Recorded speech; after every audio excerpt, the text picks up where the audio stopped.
Sunny Banani from sunny South Africa, your favorite BPM coach. Today we're talking about what is in a name.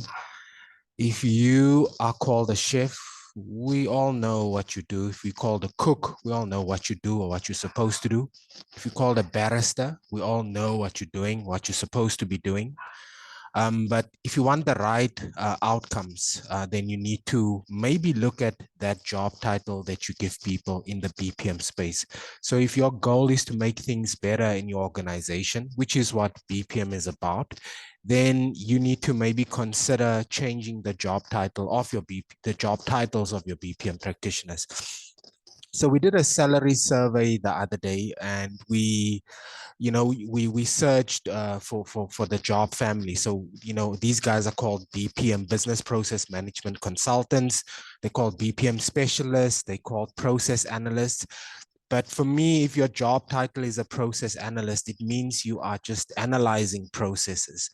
If your job title is a process specialist, I don't know, it means you're a specialist in the process. It doesn't necessarily suggest to me that you're there to improve the process. If you're a business process engineer, okay, that's a bit different. Engineers, by virtue of that title engineer, they're there to improve things. Then some are called process management specialists. So again, am I managing a process or am I improving it? But if your outcome, if what you desire is to improve your processes and to improve your organization, then we really need to look at that job title. So let's move away from,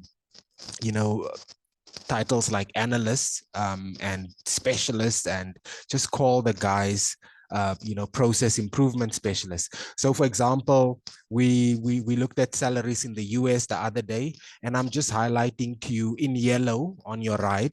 You'll see that they would call their specialist like a process improvement specialist.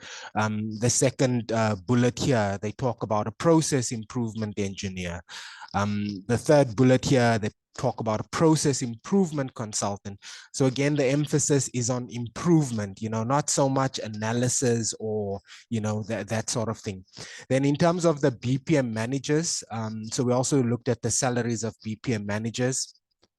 And again, guys, just on the this peach block here, you'll see we looked at the range, and we converted this to South African rand. So we said BPM managers and between 1.6M and 3.2M. But if you look at the job titles, so look at the first guy here. He's called a process improvement manager. So you know what I'm saying? He's not just called a BPM manager. The second guy here, or the second group of the titles here, it's called they called continuous process improvement managers. Again, the emphasis there, it's on continuous, so we continuously improve the organization. I think that holds a lot of power than just calling this guy a process manager or a BPM manager. Let's move to our next slide, which is on the senior managers, BPM senior managers. So don't call your senior manager a BPM senior manager. So what they do when we did the salary survey, so if you look at my first bullet on the right, they talk about a senior manager process excellence. I mean, there's just so much power in that.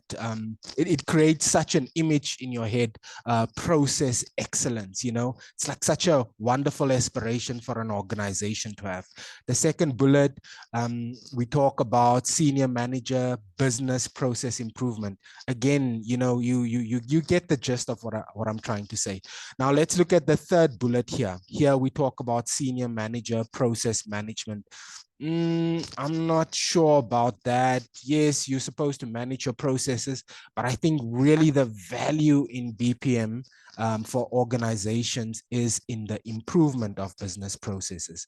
So that's my take on it. So if you want to see continuous improvement, if you want to see all of those benefits come through, then change your job, revisit the job titles that you've been giving to these BPM practitioners in your organization, change that.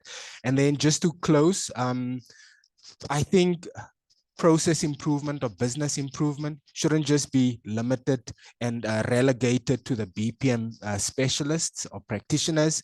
I think it's actually everybody's role in an organization, but then the leadership does need to create a culture that's conducive for continuous improvement. You know what I mean? Second bullet there, I think they need to reward those who identify, these opportunities, provide them with the relevant support, the relevant tools, give them a bit of time during the week. Maybe, instead of working the whole Friday on the business as usual stuff, give them half the day to pursue projects where they can identify these opportunities and they can pursue them.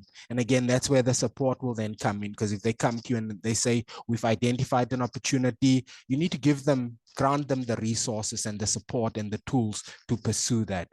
And then lastly, if an organization is really serious about continuous improvement as a culture in the organization, then they might have to consider putting continuous improvement as a metric in everybody's, KPI. So give it a 5% or a 10% weighting, and that's how you can then sustainably, that's how you can create a culture of continuous improvement in the organization, and you can sustain it as well because it's in everybody's KPI.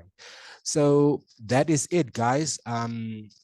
Enjoy this journey. Let's enjoy this journey. Let's learn together. I hope you're finding these videos valuable and useful. Reach out to us in the comment section, send us an email, and let's move BPM forward. Awesome. Thank you. Bye.